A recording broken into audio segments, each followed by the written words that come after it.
Thrift by Samuel Smiles. Healthy Homes Part 2. Edwin Chadwick has not yet received ordinary justice from his contemporaries. Though he has been one of the most indefatigable and successful workers of the age and has greatly influenced the legislation of his time, he is probably less known than many a fourth-rate parliamentary talker. Mr. Chadwick belongs to a Lancashire family and was born near Manchester. He received his education chiefly in London. Having chosen the law for his profession, he was enrolled a student of the Inner Temple in his 26th year. There he ate his way to the bar, maintaining himself by reporting and writing for the daily press. He was not a man of an extraordinary amount of learning, but he was a sagacious and persevering man. He was ready to confront any amount of labor in prosecuting an object, no matter how remote its attainment might at first sight appear to be. At an early period in his career, Edwin Chadwick became possessed by an idea. It is a great thing to be thoroughly possessed by an idea, provided its aim and end be beneficent. It gives a color and bias to the whole of a man's life. The idea was not a new one, but being taken up by an earnest, energetic, and hard-working man, there was some hope for the practical working out of his idea in the actual life of humanity. It was neither more nor less than the sanitary idea, the germ of the sanitary movement. We must now briefly state how he worked his way to its practical realization. It appears that Mr. Morgan, the government actuary, had stated before a parliamentary committee that though the circumstances of the middle classes had improved, their expectation of life had not lengthened. This being diametrically opposed to our student's idea, he endeavored to demonstrate the fallacy of the actuary's opinion. He read up and sifted numerous statistical documents, blue books, life tables, and population tables. He bored his way through the cumbrous pile and brought an accumulation of facts from the most unlooked-for quarters for the purpose of illustrating his idea and elucidating his master thought. The result was published in the Westminster Review for April 1828.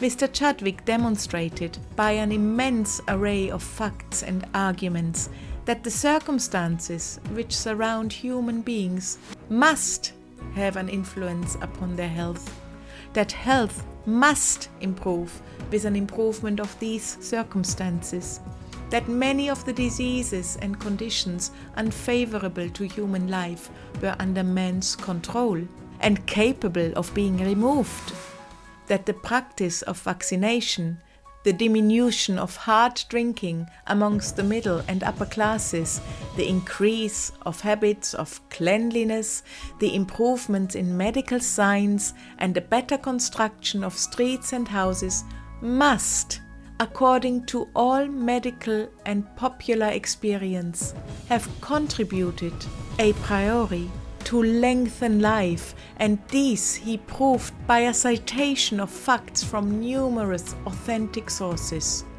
In short, Mr. Morgan was wrong. The expectancy of life, as is now universally admitted, has improved and is rapidly improving amongst the better classes, but it was never thoroughly demonstrated until Edwin Chadwick undertook the discussion of the question. Another article, which Mr. Chadwick published in the London Review in 1829 on preventive police, was read by Jeremy Bentham, then in his 82nd year, who so much admired it that he craved an introduction to the writer. The consequence was the formation of a friendship that lasted without interruption until the death of the philosopher in 1832. Mr. Bentham wished to engage the whole of his young friend's time in assisting him with the preparation of his administrative code, and he offered to place him in independent circumstances if he would devote himself exclusively to the advancement of his views. The offer was, however, declined. Mr. Chadwick completed his law studies and was called to the bar in November 1830. He was preparing to enter upon the practice of common law, occasionally contributing articles to the Westminster, when he was, in 1832, appointed a commissioner, in conjunction with Dr. Southwood Smith and Mr. Tooke, to investigate the question of factory labour, which Lord Ashley and Mr. Sadler were at that time strongly pressing upon public attention. The sanitary idea again found opportunity for expression in the report of the Commission, which referred to defective drainage, ventilation, water supply and the like as causes of disease, acting concurrently with excessive toil to depress the health and shorten the lives of the factory population. In the same year, 1832, an important commission of inquiry was appointed by Lord Grey's government in reference to the operation of the Poor Laws in England and Wales. Mr. Chadwick was appointed one of the assistant commissioners for the purpose of taking evidence on the subject, and the districts of London and Berkshire were allotted to him. His report, published in the following year, was a model of what a report should be. It was full of information, admirably classified and arranged, and was so racy by virtue of the facts brought to light and the care taken to preserve the very words of the witnesses as they were spoken, that the report may be read with interest by the most inveterate enemy of blue books. Mr. Chadwick showed himself so thoroughly a master of the subject, his suggestions were so full of practical value, that he was, shortly after the publication of the report, advanced from the post of Assistant Commissioner to that of Chief Commissioner, and he largely shared with Mr. Senior in the labours and honours of the Commissioner's report submitted to the House of Commons in 1834, and also in the famous Poor Law Amendment Act passed in the same year, in which the recommendations of the commissioners were substantially adopted and formalized. One may venture to say now, without fear of contradiction, that that law was one of the most valuable that has been placed on the statute book in modern times. And yet no law proved more unpopular than this was, for years after it had been enacted. But Mr. Chadwick never ceased to have perfect faith in the soundness of the principles on which it was based, and he was indefatigable in defending and establishing it. It has been well said that to become popular is an easy thing, but to do unpopular justice, that requires a man. And Edwin Chadwick is the man who has never failed in courage to do the right thing, even though it should prove to be the unpopular thing. Whilst borrowing amidst the voluminous evidence on the poor laws, Mr. Chadwick never lost sight of his sanitary idea. All his reports were strongly imbued with it. One force of the then existing pauperism was traced by him to the preventable causes of disease.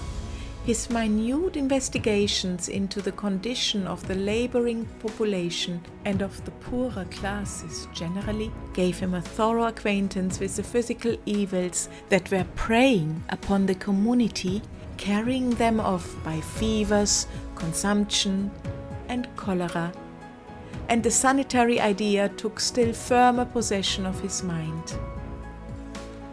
One day, in 1838, while engaged in his official vocation of Secretary to the Poor Law Commission, An officer of the Whitechapel Union hastily entered the boardroom of the Poor Law Commission and, with a troubled countenance, informed the secretary that a terrible fever had broken out round a stagnant pool in Whitechapel, that the people were dying by scores, and that the extreme malignity of the cases gave reason to apprehend that the disease was allied to Asiatic cholera.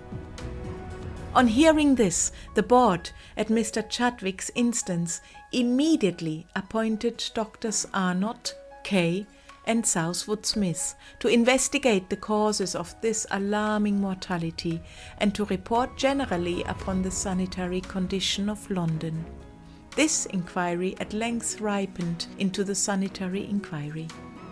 In the meantime, Mr. Chadwick had been engaged as a member of the Commission to inquire as to the best means of establishing an efficient constabulary force in England and Wales. The evidence was embodied in a report as interesting as a novel of Dickens, which afforded a curious insight into the modes of living, the customs and habits of the lowest classes of the population.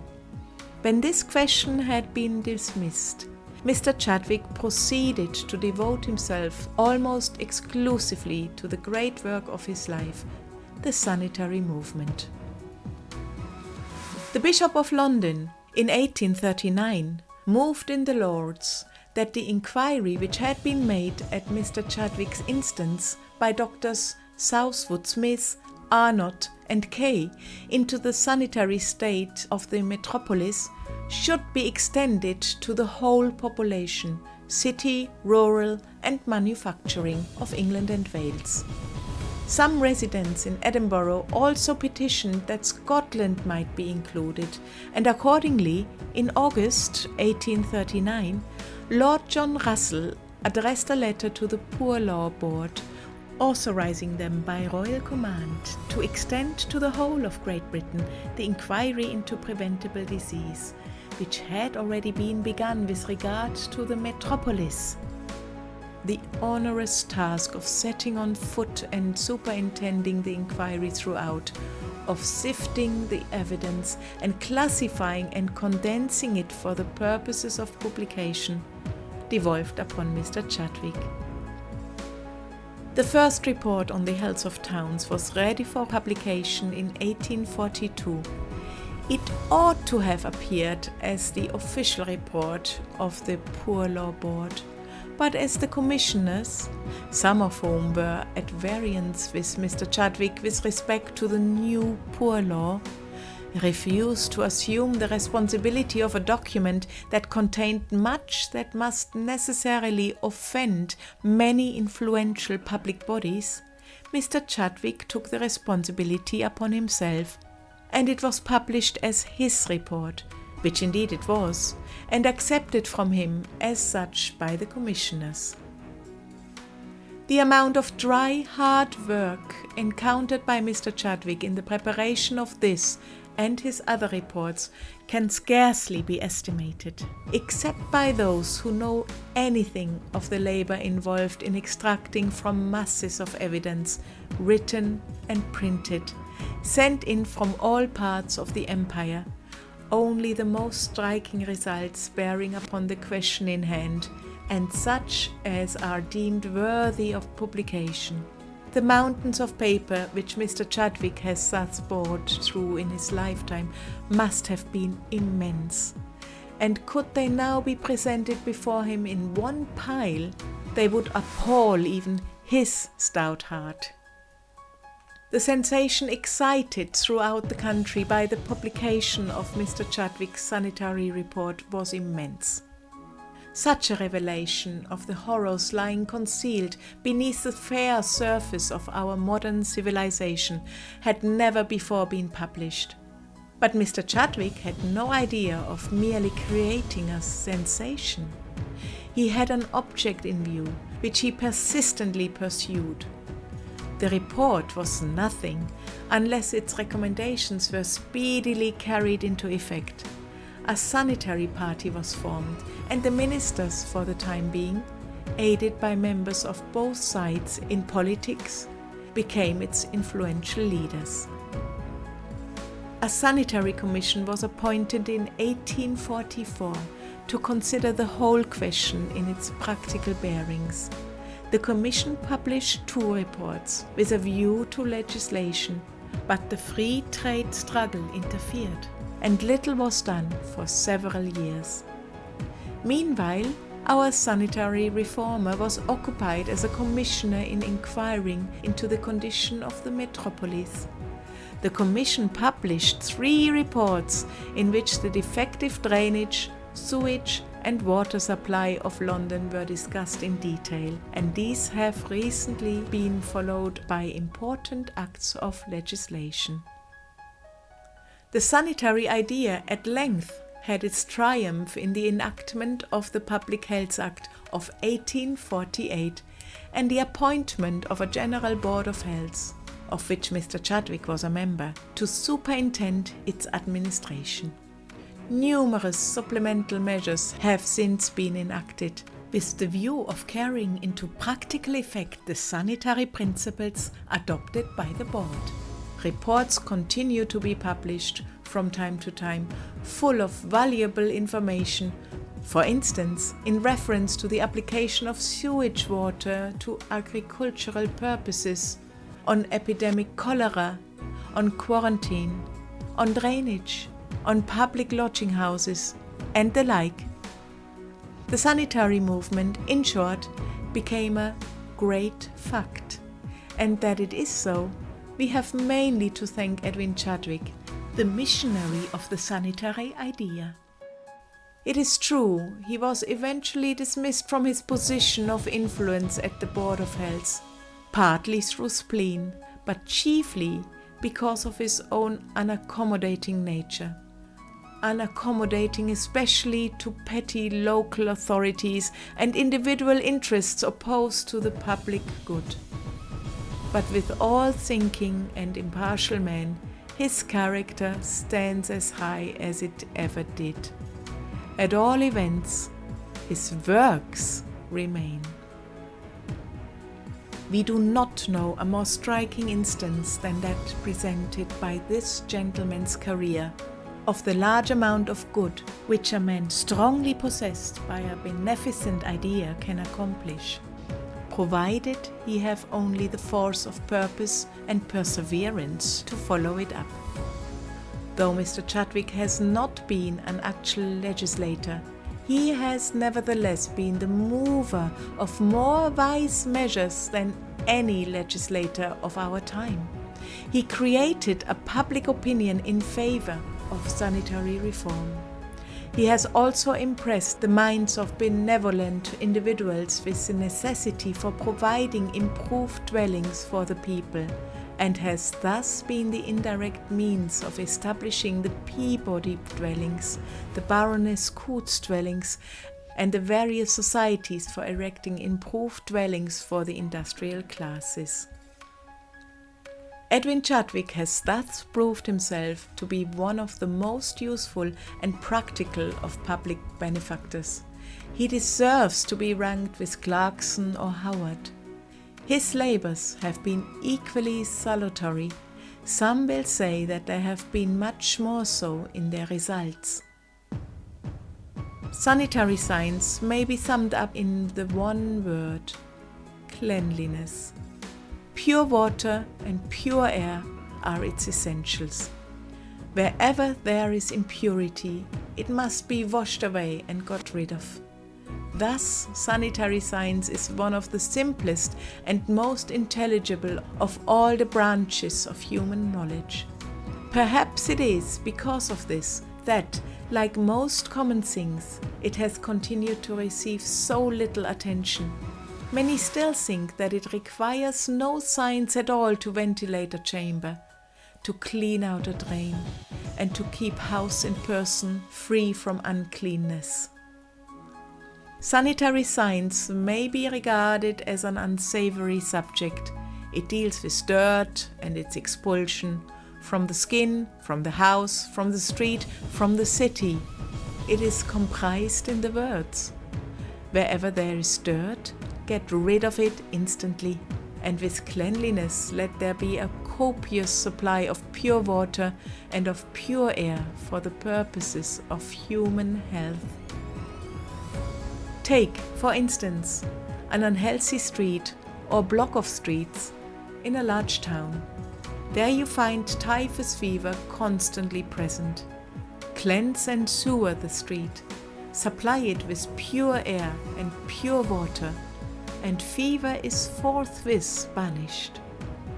Is not this a much more satisfactory result than the application of drugs? 50,000 persons, says Mr. Lee, annually fall victims to typhus fever in Great Britain, originated by causes which are preventable.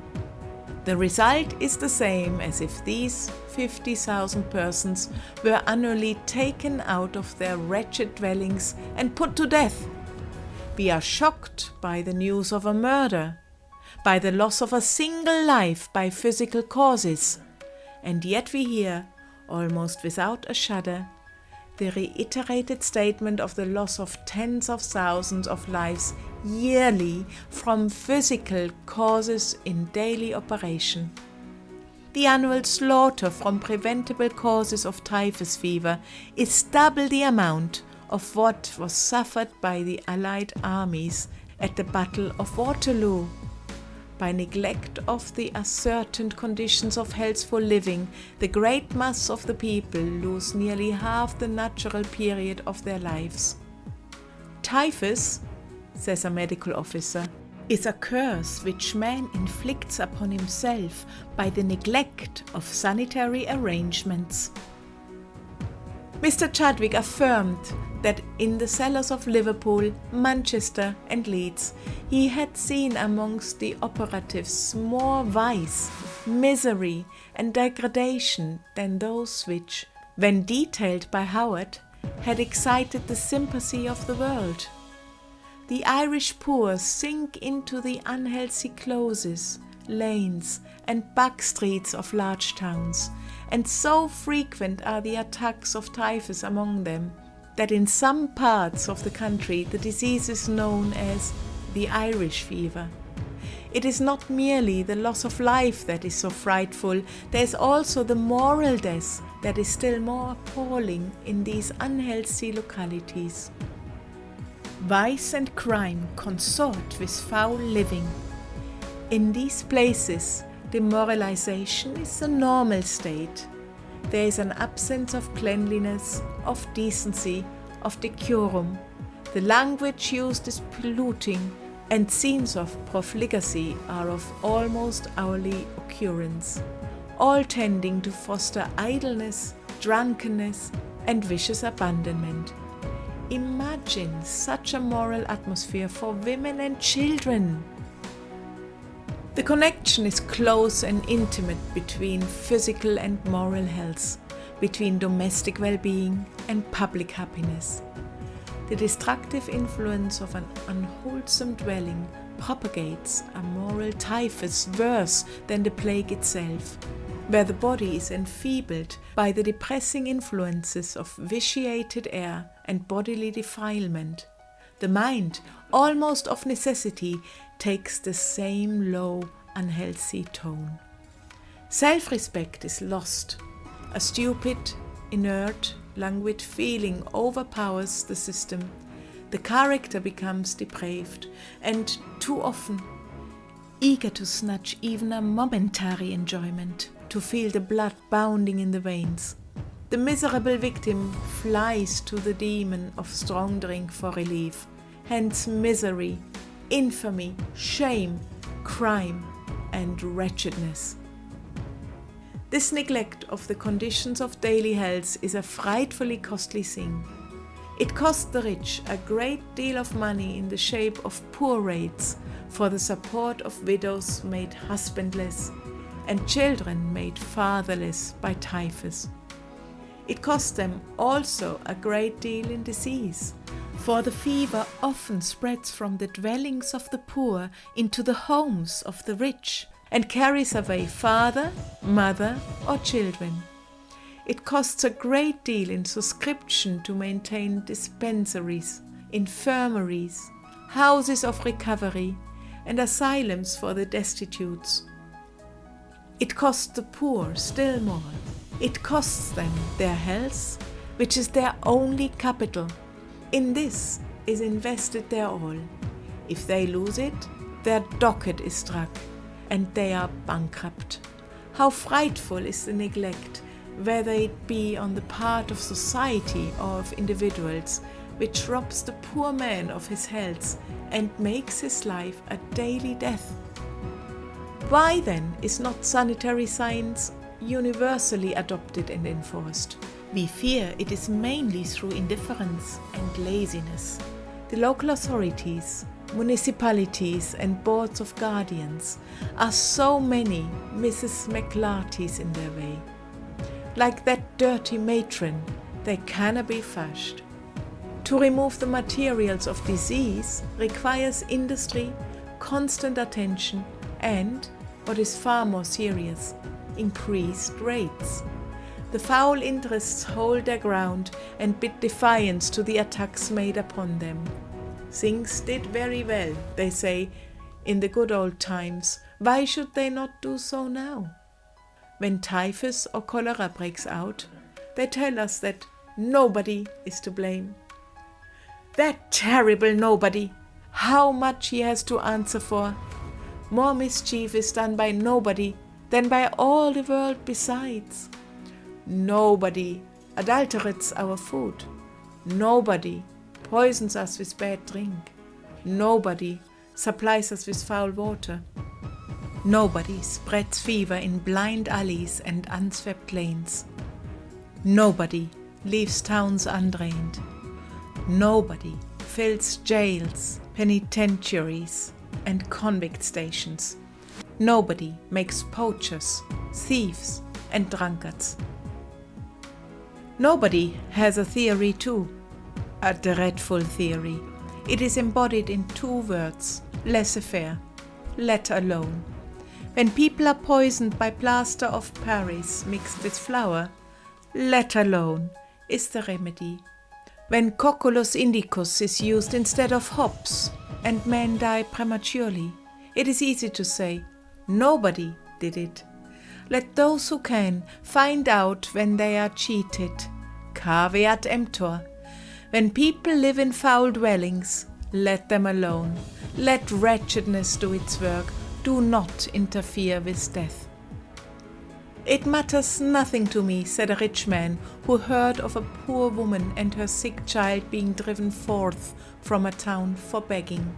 The workhouse authorities would have nothing to do with her and sent her away. But the poor woman went and sat down with her child at the rich man's door. The child died there.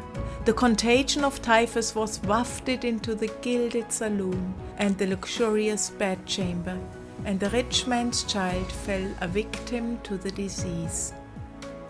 But nobody has considerably less power in society than he once had, and our hope is that he may ultimately follow in the wake of old bogey and disappear altogether. Wherever there is suffering and social depression, we may depend upon it that somebody is to blame.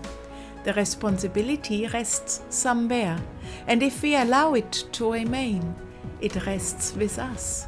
We may not be able to cope with the evil as individuals single-handed, but it becomes us to unite and bring to bear upon the evil the joint moral power of society in the form of a law. A law is but the expression of a combined will, and it does that for society, which society, in its individual and separate action, cannot so well or efficiently do for itself. Laws may do too much. They may meddle with things which ought to be let alone, but the abuse of a thing is no proper argument against its use in cases where its employment is urgently called for. Mere improvement of towns, however, as respects drainage, sewerage, paving, water supply, and abolition of cellar dwellings, will effect comparatively little unless we can succeed in carrying the improvement further, namely, into the homes of the people themselves. A well-devised system of sanitary measures may ensure external cleanliness, may provide that the soil on which the streets of houses are built shall be relieved of all superfluous moisture, and that all animal and vegetable refuse shall be promptly removed, so that the air circulating through the streets and floating from them into the houses of the inhabitants shall not be laden with poisonous miasmata, the source of disease, suffering, and untimely death. Cellar dwellings may be prohibited, and certain regulations as to the buildings hereafter to be erected may also be enforced. But here, municipal or parochial authority stops. It can go no further. It cannot penetrate into the home, and it is not necessary that it should do so. The individual efforts of the community themselves are therefore needed, and any legislative enactments which dispensed with these would probably be an evil. The government does not build the houses in which the people dwell. These are provided by employers and by capitalists, small and large. It is necessary, therefore, to enlist these interests in the cause of sanitary improvement in order to ensure success. Individual capitalists have already done much to provide wholesome houses for their working people, and have found their account in so doing by their increased health, as well as in their moral improvement in all ways. Capitalists imbued with a benevolent and philanthropic spirit can thus spread blessings far and wide, and were a few enterprising builders in every town to take up this question practically and provide a class of houses for work people with suitable accommodation, provided with arrangements for ventilation, cleanliness and separation of the sexes, such as health and comfort require, they would really be conferring an amount of benefit on the community at large, and at the same time, we believe, upon themselves, which it would not be easy to overestimate. But there also needs the active cooperation of the dwellers in poor men's homes themselves. They, too, must join cordially in the sanitary movement, otherwise comparatively little good can be effected. You may provide an efficient water supply, yet if the housewife will not use the water as it ought to be used, if she be lazy and dirty, the house will be foul and comfortless still. You may provide for ventilation, yet if offensive matters be not removed, and doors and windows are kept closed, the pure outer air will be excluded, and the house will still smell fusty and unwholesome. In any case, there must be a cleanly woman to superintend the affairs of the house, and she cannot be made so by Act of Parliament. The sanitary commissioners cannot, by any notification, convert the slatternly shrew into a tidy housewife, nor the disorderly drunkard into an industrious, home-loving husband. There must, therefore, be individual effort on the part of the housewife in every working man's home. As a recent writer on home reform observes, we must begin by insisting that, however much of the physical and moral evils of the working classes may be justly attributable to their dwellings, it is too often the case that more ought, in truth, to be attributed to themselves. For surely, the inmate depends less on the house than the house on the inmate, as mind has more power over matter than matter over mind. Let a dwelling be ever so poor and incommodious.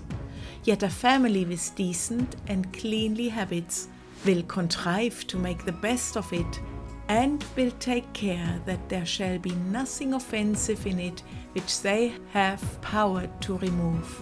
Whereas a model house, fitted up with every convenience and comfort which modern science can supply, will, if occupied by persons of intemperate and uncleanly habits, speedily become a disgrace and a nuisance.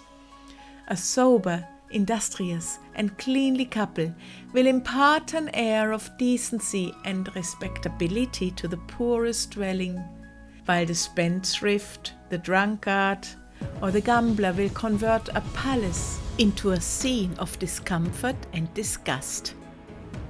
Since, therefore, so much depends on the character and conduct of the parties themselves, it is right that they should feel their responsibility in this matter, and that they should know and attend to the various points connected with the improvement of their own homes. While this important truth should be kept steadily in view, every possible exertion ought, at the same time, to be made to provide a greater abundance of comfortable, decent and comely dwellings for the working classes. For it is to be lamented that, in many districts, they are, as it were, forced by the necessities of their condition to gravitate into localities and to inhabit dwellings where decency is rendered almost impossible, where life becomes a slow dying, and where the influences operating on the entire human energies, physical and moral, are of the most deleterious character. End of section 27. Read by Astrid Weinmann.